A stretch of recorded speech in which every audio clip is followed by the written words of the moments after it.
My dear students, this is class 11 maths chapter 3 trigonometry exercise 3.2 la question number 6 பார்க்க போறோம். What is the length of arc intercepted by a central angle measure 41 degree? பாத்தீங்கன்னா central angle கொடுத்திருக்காங்க, that is 41 degree in a circle of radius 10 feet. Radius பாத்தீங்கன்னா 10 feet. Okay, arc length என்னன்னு கேட்டிருக்காங்க. Okay, இங்க ஒரு P ஒரு point எடுத்துக்கலாம். arc APB என்னன்னு கேட்டிருக்காங்க. ஓகே, ரேடியஸ் கொடுத்துருக்காங்க 10 feet, ஆங்கிள் தீட்டா கொடுத்துருக்காங்க 41 degree. Okay, arc length S equal to theta by 360 into 2 pi r. நமக்கு என்னெல்லாம் தெரியும் பாருங்க, தீட்டா தெரியும் 41 by 360 into 2 into பைக்கு பதிலாக 22/7. ரேடியஸ் நமக்கு தெரியும் 10 feet. ஓகே, ஒரு ஜீரோக்கு ஒரு ஜீரோ கட் பண்ணிடலாம்.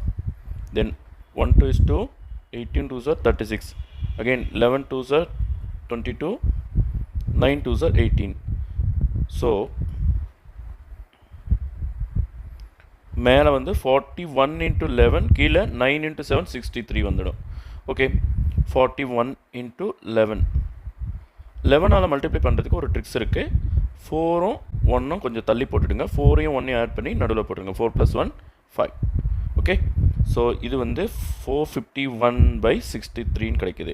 இப்போ நம்ம 451 வந்து 63ஆல் டிவிஷன் பண்ணுறோம். ஓகே, இங்கே பார்த்தீங்கன்னா 7 times of 63 என்ன வருதுன்னு பாருங்கள். 7 3s are 21, balance 2, 7 6 are 42, 42 + 2 44.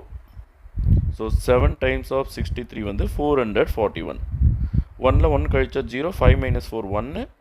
தென் இங்கே ஒரு புள்ளி வச்சுட்டு இங்கே ஒரு 0 போட்டுக்கலாம். இதுக்குள்ளே 1 டைம் தான் வரும் இல்லையா? So balance 100 - 63 37.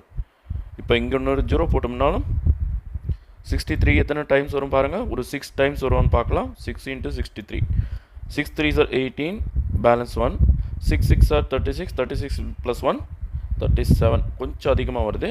ஸோ நம்ம இதை வந்து 6ன்னே எடுத்துக்கலாம். Okay, so 378 almost there. So இதை டிஸ்கண்டினியூ பண்ணிவிட்டு இதனுடைய அப்ராக்சிமேட் வேல்யூ வந்து 7.16 ஃபீட். என்ன ரேடியஸ் வந்து ஃபீட்டில் கொடுத்துருக்காங்க. So arc length S equal to 7.16 feet. Okay, thank you.